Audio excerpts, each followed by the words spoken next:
Hello, this is Mr. Huff. This is all about girders. So we're going to need two different sizes. We're going to be playing with the view range. If you change it, always put it back. It's real easy to mess up, and always make sure you are on floor plans. So we should open the second floor frame. What we're looking for is it's going to look like this when we are complete. So we're going to go to the second floor frame. One of the things I'm going to recommend is that you keep the ceiling plans collapsed so you don't accidentally pick a ceiling plan. We need to be in floor plans. So go to the second floor frame. Now we're in structure and beams, and we're going to go load the family from English Imperial. We're going to find structural frames and then steel. Go to the bottom where it says W wide flange, just like our columns, and click open. And then we're going to find the 18 by 85. We already have the 12 by 26. The 18 by 25 is a much sturdier cross beam, or girder. So now you can see over here we have the 12 by 26 and the 18 by 55. We're going to be using the 12 by 26 first, and we're going to use the on grids. Okay, one of the things we probably want to do, let's see if this works. Highlight this. If you highlight the whole grid, it will put beams everywhere. Check. And it may give you a warning about they're not visible, but if you look at this right now, you can't really see what's happening. You can kind of see them. They're there, but you can't really select them.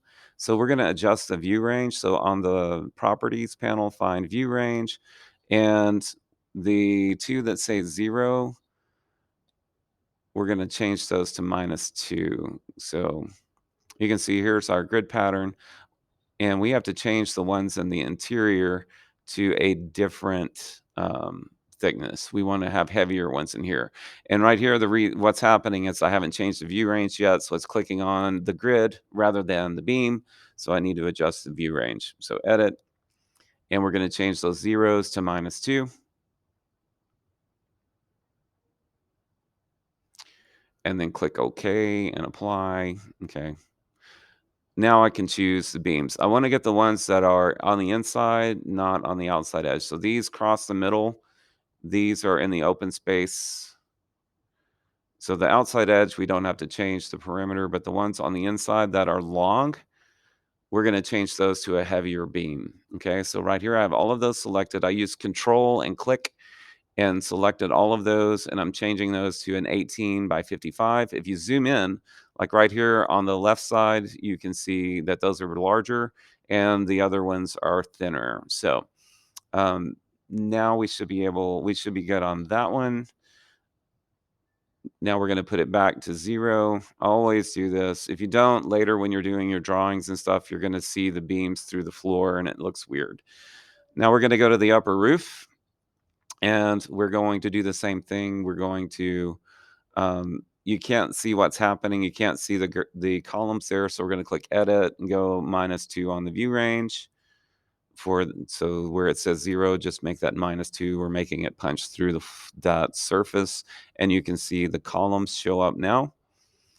And then we're going to go to beams and make sure it's 12 by 26. Select the grid, and now we're going to choose the whole grid. And if you notice what happened there, it didn't pick that. So I'm just going to get those 3. If I do that, it's not what I want. So what we're going to do is go to fine, and we're going to go to the top left and pick the whole grid. Now that's what we want. So I got it to make it's connecting a grid everywhere in there. So make sure you hit check when you're done. Everything it could connect to, it made that. Now the same thing we did last time, holding down Control and clicking each one of these. I want these 4 interior grid or girders to be bigger because they are going to be holding up the surface by themselves. The ones on the outside, you don't have to do that. All right, so now I have my upper structure, and you can see that we have the 12 by 26 here, and across the middles, it's the 18 by 55. So be sure and put your view range back to 0 every time. Be really careful with view range. If you do it wrong, you can actually get it into a place where it's really hard to get back. All right, so this is what you should end up with, something like this. Follow your pattern. Remember, mine has a vestibule in the front and a shop extension in the back. Thanks for watching.